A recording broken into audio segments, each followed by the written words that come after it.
if I go into the men's football pyramid team now, guys, this is now predominantly for the 18s, 21s, obviously, how we were going to do next season. So I wanted to put our 18s and 21s into a men's league. They've had a great season in the 21s, holding their own, got taught a couple of lessons, which we learned massively from.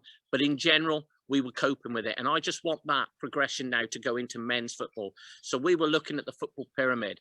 Now, there's a connection with Cheltenham, GNFC, which is Generation Next Football Club. It's a chap, Ricky Santos, who's from Barbuda and Antigua. And we've had a number of meetings with him now over the last few weeks. But about 18 months ago, Antoine, who's also head of Cheltenham's academy, but also head of the football operations for GNFC. We had a conversation about 18 months ago about me potentially getting back into semi-pro football, etc., as manager level. And we talked about this Generation Next wanting to put a team in men's football.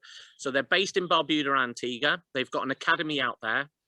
They send boys over to the UK, a bit like the Right to Dream project. And the reason I mention that is because obviously being Westfield's manager, we had a few of their players over that went to Hereford as well. So the GNFC, they've got an academy in Barbuda and Antigua, which, by the way, I think we all ought to go out there on a trip, paid by them, obviously. Then they've got an academy in Barcelona. They've also got one in Vancouver, and they've got links with pro clubs. So Ricky Santos, the owner and the founder of GNFC, is a big friends with the Coates family of Stoke City. So they're linked strongly with Stoke City and a number of other clubs in the UK. And they're hoping to set up an even greater link. So his objective was next season, he's putting a team in men's football as well. So we put the two heads together because there'll be things that I want, there'll be things that Ricky wants. Well, we need to make them connect to make one strong team rather than put two teams in a league.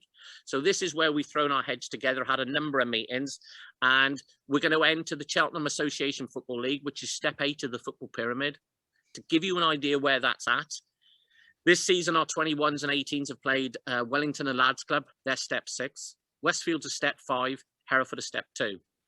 Okay, so we should be okay in that quite comfortably. But again, this is now going to be an operation that is run that our 18s, 21s now have to get into it. It is about winning, and it's all about winning. So make no bones about that. So if you look at the setup and the structure we've got on the spreadsheet, you've got coaching sessions twice weekly with myself, Matt and Daz. Coaching venues, Pegasus, Hereford, and obviously my place, but also Hartbury as well. So as we're creating that link with Cheltenham still, which obviously we couldn't go in to the football pyramid as Cheltenham under 21s, because you can't have a professional EFL Cat 3 club having a team in the football pyramid below them. So we got a squad of 20 players, which will be selected from our current under 21s 18 squad. And also there'll be release scholars from the club because the club want to put players into it. And also, obviously, Ricky Santos wants to have a couple of lads from Antigua given a chance over in this country, which they've already got players playing at step 5 at the moment. So you go on to the match day staff then, and we've got Mike, obviously, who's, you know, I've known Mike for a number of years, worked with me at Cheltenham. He was first team ex-assistant manager over there. So he will carry on mentoring the staff on the match day, which is terrific for us. I've got Matt as the manager and Darren as the assistant. The reason I put that in place, it will come to fruition later on, but we've looked at it, how it works and the structure that we're working, and we think this is our best way forward. Match day venue will still be at Cheltenham on a Saturday at their training ground. So for me, it's all about trying to build and create opportunities going forward. And that's why we've tried to put this in place.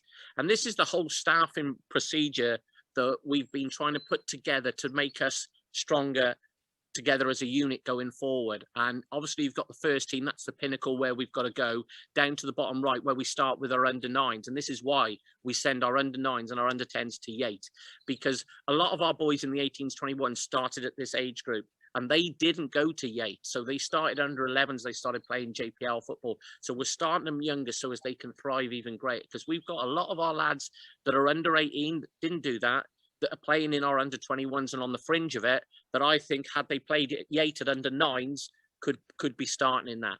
But again, with the whole staffing structure on there. So whilst we're taking Daz with the men's team, we've also got him head of the phase of the 9s, 10s and 11s, so as that he can keep an overwatch of all of those age groups. And where this is great, guys, this isn't coming into fruition until the start of next season. Remember that. So no one's being taken from your age groups just yet, but we're putting things in place so as that we can all evolve and develop. So it just gives us that chance going forward. Again, this is just touching back on the Generation Next, the 18s, 21s men's team next year.